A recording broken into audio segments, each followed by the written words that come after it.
Hello everyone, welcome to the commerce classes with Pankaj Chopra. बेटा आज हम करने वाले हैं बिजनेस स्टडीज में नया टॉपिक जिसका नाम है प्रोफेशन।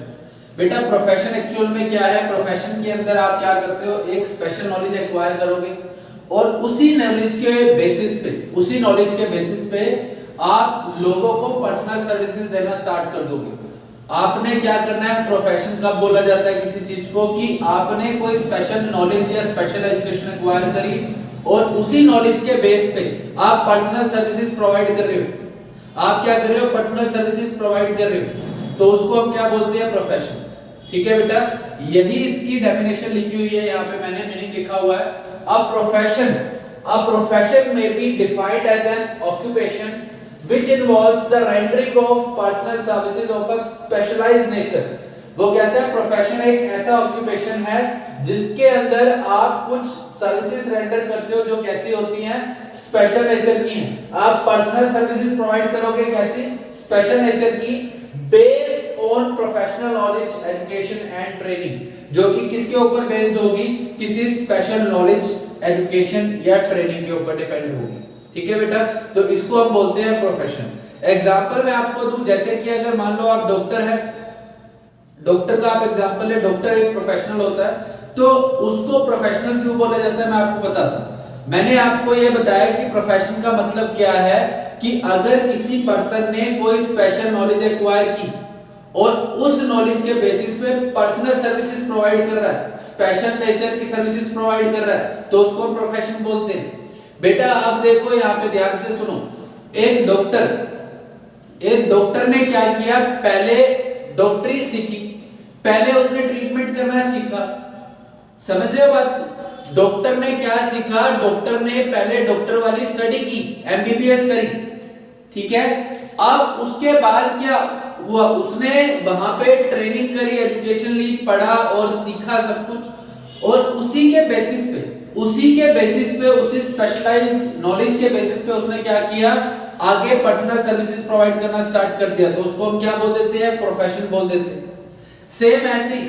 सेम ऐसे ही आप अगर एक टीचर को देखें, आप टीचर को देखो बेटा, टीचर क्या करता है, टीचर पहले अपनी स्टडीज कंप्लीट करता है, बीएड करता है, और पर्टिकुलर जो भी एरिया के अंदर वो जाना चाहता है, जिस सब्जेक्ट में भी जाता है, उस एरिया की मास्टर डिग्री वो ले लेता है। अब ये काम क्या किया, उसने एक स्पेशल नॉलेज एक्वायर कर ली। नॉलेज एक्वायर करने के बाद वो आप लोगों को पढ़ा रहे हैं, तो ये स्पेशल नेचर की सर्विसेज हम आपको दे रहे हैं, तो इसको हम क्या बोलते हैं, प्रोफेशन बोलते हैं। सेम ऐसे ही चार्टर्ड अकाउंटेंट, सीए जो होता है, वो क्या करता है, पहले अपनी स्टडी कंप्लीट करता है institute of chartered accountant of India के पास जाके, और वहां से क्या होता है, वो एक स्पेशल नॉलेज एक्वायर कर लेता है कि खाते कैसे कैसे बनाने, ऑडिट कैसे करना है, सारा काम सीख के आता है वहां से। और वो काम सीख के आने के बाद उसी नॉलेज के बेसिस पे लोगों को सर्विसेज प्रोवाइड करना स्टार्ट कर देता है। लोगों को सर्विसेज प्रोवाइड करना स्टार्ट कर देगा तो उसको भी हम क्या बोल देंगे, प्रोफेशन। क्यों? क्योंकि उसने पहले, बेटा दो ही चीजें जरूरी है प्रोफेशन के अंदर, पहले कोई स्पेशल नॉलेज को एक्वायर करो, और फिर उसी नॉलेज के बेसिस पे आप लोगों को सर्विसेज प्रोवाइड करना स्टार्ट कर दो, तो वो आपका प्रोफेशन बन गया। ठीक है बेटा, इसके कुछ फीचर्स होते हैं, इसकी कुछ विशेषताएं हैं जो मैंने यहाँ नोट की हुई हैं, फीचर्स ऑफ प्रोफेशन। सबसे पहला ही क्या लिखा हुआ है, स्पेशलाइज्ड नॉलेज, कि प्रोफेशन की सबसे बड़ी जो फीचर है, जो सबसे बड़ा फीचर है, या सबसे बड़ी विशेषता जो है, वो यही है कि उसके अंदर स्पेशलाइज्ड नॉलेज रिक्वायर्ड होती है। तो अगर आप कोई भी प्रोफेशन के अंदर जाना चाहते हैं, तो सबसे पहले आपको क्या करना पड़ेगा, उस पर्टिकुलर प्रोफेशन की जो भी नॉलेज है, जो भी स्पेशलाइज्ड नॉलेज है, जो भी स्टडी है, जो भी एजुकेशन है, उसको आप क्या करोगे, एक्वायर करोगे। सबसे पहले आप क्या करोगे, स्पेशलाइज्ड नॉलेज को एक्वायर करोगे। जैसे अगर आपको डॉक्टर बनना है, तो डॉक्टर बनने के लिए जो डॉक्टर की एजुकेशन है, जो उसकी स्टडी है, उसको आप कंप्लीट करोगे, उसकी ट्रेनिंग को कंप्लीट करोगे, उसके बाद आप डॉक्टर बनोगे। सेम चार्टर्ड अकाउंटेंट का लगा लो, अगर आपको सीए बनना है, तो सीए बनने के लिए आप क्या करोगे, पहले सीए की स्टडी को कंप्लीट करोगे, एजुकेशन को कंप्लीट करोगे, और वहां से स्पेशल नॉलेज आप क्या कर लोगे, एक्वायर कर लोगे, और उसके बेसिस पे आप आगे काम करना स्टार्ट करेंगे। काम क्या करना है, लोगों को सर्विसेज प्रोवाइड करनी है। ठीक है, next option is development of training and experience. इसका दूसरा फीचर ये है कि इसके अंदर जो डेवलपमेंट होगी वो किससे होगी? डेवलपमेंट होगी ट्रेनिंग से और एक्सपीरियंस से। आपकी डेवलपमेंट, इस प्रोफेशन की डेवलपमेंट कैसे होती है? प्रोफेशनल की डेवलपमेंट कैसे होती है? प्रोफेशनल की डेवलपमेंट होती है ट्रेनिंग से और एक्सपीरियंस से। बेटा एक डॉक्टर है, उसको क्या किया जाता है? पहले उसको ट्रेनिंग दी जाती है। पहले उसको क्या दी जाती है? ट्रेनिंग। ट्रेनिंग में कोई दूसरा एक बड़ा प्रोफेशनल डॉक्टर उनके सामने उनको ऑपरेशन करके दिखाता है, उनको अलग अलग ट्रीटमेंट करके दिखाता है। तो वो लोग क्या करते हैं? ऑब्जर्व करते हैं। वो लोग क्या करते हैं? ऑब्जर्व करते हैं। ऑब्जर्व कर रहे हैं तो ट्रेनिंग ले रहे हैं, सीख रहे हैं। वहां पे प्रैक्टिकल चल रहा होता है और वो उसको देख रहे हैं, तो उसको क्या बोलते हैं कि वो ट्रेनिंग ले रहे हैं। ट्रेनिंग लेने के बाद वो खुद काम करते हैं, वो खुद काम करते हैं। बार बार काम करने से उनका एक्सपीरियंस बढ़ता जाता है। एक्सपीरियंस बढ़ने से क्या होता है? वो डेवलप हो जाता है प्रोफेशनल। बेटा जो भी ज्यादा से ज्यादा हार्डवर्क करता है, ज्यादा से ज्यादा एक काम को परफॉर्म करता है बार बार, तो उसका एक्सपीरियंस बढ़ने से क्या होता है? उसकी नॉलेज भी इंक्रीज होती है और वो डेवलप होना स्टार्ट हो जाता है। ठीक है बेटा, जैसे मान लो एक टीचर ही है, टीचर एक नया ग्रेजुएट पोस्ट ग्रेजुएट पर्सन आपके सामने आके पढ़ाएगा और एक एक्सपीरियंस जिसने 15 साल 10 साल पढ़ा लिया वो पढ़ाएगा। दोनों में डिफरेंस होगा। डिफरेंस क्यों होगा? क्योंकि जो नया आगे पढ़ा रहा है, जो नया आगे पढ़ा रहा है उसको काफी सारी चीजें नहीं पता होंगी, लेकिन जो काफी सालों से पढ़ा रहा है उसको पता होता है कि बच्चे किस टाइम पे बोर फील हो रहे हैं, कौन सा बच्चा मेरी बात को समझ रहा है, कौन सा बच्चा मेरी बात को नहीं समझ रहा है। वो सारा एक्सपीरियंस उसने कैसे किया? बार बार बच्चों को पढ़ा। तो बेटा ट्रेनिंग से और एक्सपीरियंस से जो प्रोफेशनल है वो क्या होता है? उसकी डेवलपमेंट होती है। ठीक है बेटा, नेक्स्ट फीचर है रिप्रेजेंटेटिव ऑर्गेनाइजेशन। बेटा प्रोफेशन को प्रोफेशन बोलने के लिए बहुत जरूरी है कि उसका कोई सेंट्रल ऑर्गेनाइजेशन या फिर कोई रिप्रेजेंटेटिव ऑर्गेनाइजेशन हो। रिप्रेजेंटेटिव ऑर्गेनाइजेशन क्या होते हैं? जो उस पर्टिकुलर प्रोफेशन को रिप्रेजेंट करते हैं, जो उस पर्टिकुलर प्रोफेशनल्स को क्रिएट करते हैं, उसको हम बोलते हैं रिप्रेजेंटेटिव एसोसिएशन या रिप्रेजेंटेटिव ऑर्गेनाइजेशन। जैसे कि medical council of India, medical council of India, medical council of India जो है वो एक डॉक्टर्स को रिप्रेजेंट करने वाली ऑर्गेनाइजेशन है। मेडिकल काउंसिल ऑफ इंडिया क्या है? डॉक्टर्स को रिप्रेजेंट करने के लिए एक ऑर्गेनाइजेशन है। ठीक है, ऐसे ही ICAI यानी कि institute of chartered accountant of India, CS को, चार्टर्ड अकाउंटेंट्स को रिप्रेजेंट करने के लिए एक ऑर्गेनाइजेशन है। सेम ऐसे ही अगर आप लॉयर्स की बात करें तो लॉयर्स के लिए होती है बार काउंसिल ऑफ इंडिया। तो बेटा ऐसी काउंसिल्स बनाई जाती हैं, ऐसी ऑर्गेनाइजेशंस बनाई जाती हैं जो कि प्रोफेशनल्स को क्रिएट करती हैं, जो प्रोफेशनल्स को बनाती हैं। उनको कैसे बनाती हैं? उनको एजुकेशन देके और उनको डिग्रीज प्रोवाइड करके वो उनको क्रिएट करती है।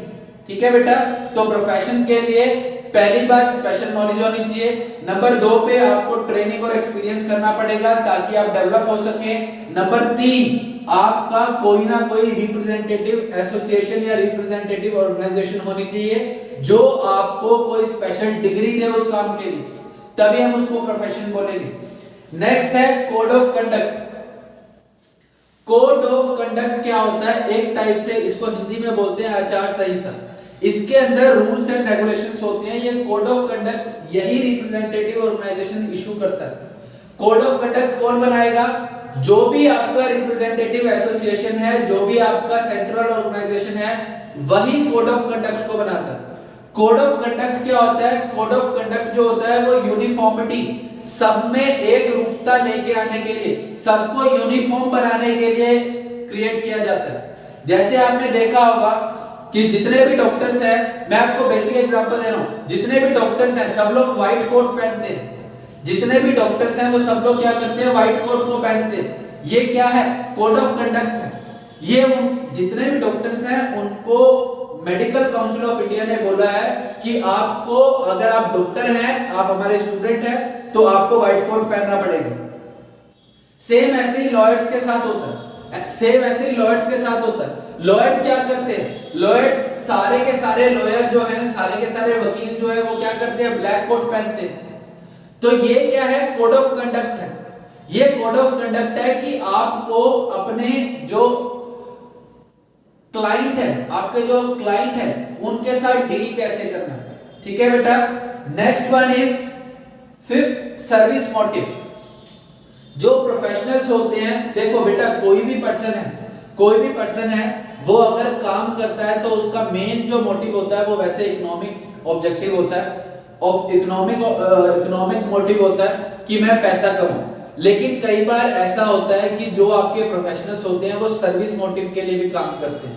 सर्विस मतलब सेवा के भाव से भी काम करते हैं।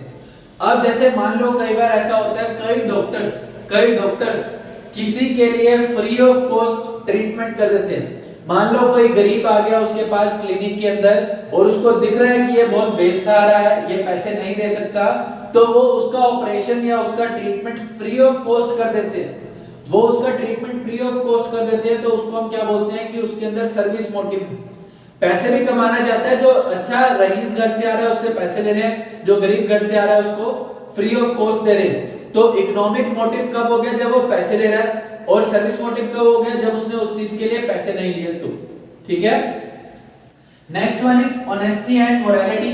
जो भी आपके प्रोफेशनल्स होते हैं उनको तहे ईमानदारी, मतलब कि पूरी ऑनेस्टी के साथ और पूरी नैतिकता के साथ, यानी कि मोरालिटी के साथ काम करना होता है। मतलब कोई भी अगर पेशेंट उनके पास आता है तो उनको वो प्रॉपर ऑनेस्टली तरीके से ट्रीट करें। ठीक है। और चाहे वो अमीर है चाहे वो गरीब है, उनके साथ मोरालिटी शो करें। ठीक है बेटा। ये आपके प्रोफेशन के फीचर्स हैं।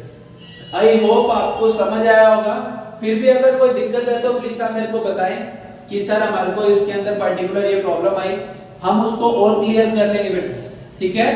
एक बार दोबारा बता देता हूं, प्रोफेशन के अंदर क्या होता है। दो बातें याद रखनी है प्रोफेशन के अंदर। सबसे पहले स्पेशल नॉलेज एक्वायर करनी है, सबसे पहले स्पेशल एजुकेशन या स्पेशल नॉलेज एक्वायर करनी है। उसी नॉलेज के बेस पे आगे पर्सनल सर्विसेज प्रोवाइड करनी है, तो उसको हम क्या बोलेंगे, प्रोफेशन बोलेंगे। उसके बाद मैंने आपको सिखाया है कि इसके फीचर्स क्या क्या हैं। तो पहला फीचर यही है कि सबसे पहले आपको क्या करना है, स्पेशलाइज्ड नॉलेज को एक्वायर करना है। नंबर 2 पे आपको क्या करना था, आपको नंबर 2 पे डेवलपमेंट करना है अपने आप का। कैसे, ट्रेनिंग से और एक्सपीरियंस से। जितना आप ज्यादा से ज्यादा काम करोगे उतनी आपकी पर्सनल स्किल्स जो है, आपकी जो पर्सनल स्किल्स है वो बढ़ती जाएगी। और जितना जो हार्डवर्क करता है वो टॉप पे जाएगा। जो हार्डवर्क नहीं करेगा, प्रोफेशन के अंदर बेटा बड़ी अच्छी सी कंडीशन है, अगर आपने हार्डवर्क किया, आपने ज्यादा से ज्यादा काम किया तो आपका एक्सपीरियंस बढ़ेगा। एक्सपीरियंस बढ़ेगा इसका मतलब आप डेवलप हो जाओगे, आपकी पर्सनल स्किल्स जो है वो बढ़ जाएंगी। और अगर आप काम नहीं करोगे तो आपकी पर्सनल स्किल्स जो है वो इंक्रीज नहीं होंगी। ठीक है। Next is representative organisation. कोई भी प्रोफेशन है तो उसके लिए कोई ना कोई उस पर्टिकुलर प्रोफेशन को रिप्रेजेंट करने के लिए, उनको शो करने के लिए, रिप्रेजेंट करने के लिए आपको क्या होना चाहिए, कोई ना कोई एक रिप्रेजेंटेटिव ऑर्गेनाइजेशन होनी चाहिए, तभी हम उसको प्रोफेशन बोलते हैं। उसके बाद मैंने बोला code of conduct. Code of conduct का मतलब सिंपली यही है कि रूल्स एंड रेगुलेशंस हैं जो कि हर प्रोफेशनल को दी जाती हैं उनके रिप्रेजेंटेटिव ऑर्गेनाइजेशन के द्वारा, ताकि वो क्या कर सके, अपने काम के अंदर यूनिफॉर्मिटी लेके आ सके।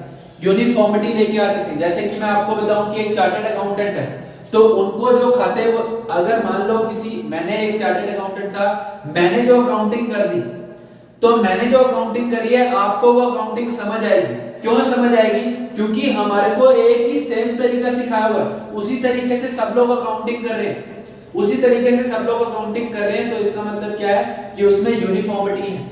दूसरा मैंने आपको बताया कि जैसे कोट का एग्जांपल दिया, डॉक्टर्स हैं तो सब डॉक्टर व्हाइट कोट पहनेंगे, सब एडवोकेट्स या जो आपके लॉयर्स हैं वो सब के सब क्या पहनेंगे, ब्लैक कोट पहनेंगे। ये भी एक कोड ऑफ कंडक्ट था। उसके बाद मैंने बताया सर्विस मोटिव, कि प्रोफेशन के अंदर सर्विस मोटिव भी होता है। इकोनॉमिक मोटिव के साथ साथ सर्विस मोटिव के लिए भी काम करते हैं, यानी कि जब अगर वो फ्री ऑफ कॉस्ट या कम फीस लेके काम कर रहे हैं तो वहां पे उनका सर्विस मोटिव आ जाता है। Last one is honesty and morality. जो भी आपके प्रोफेशनल्स होंगे उसके अंदर ऑनेस्टी और मोरालिटी का होना बहुत जरूरी है। ताकि वो अपने क्लाइंट्स को अच्छे से डील कर सकें, उनके साथ अच्छे से काम कर सकें। ओके बेटा, थैंक यू।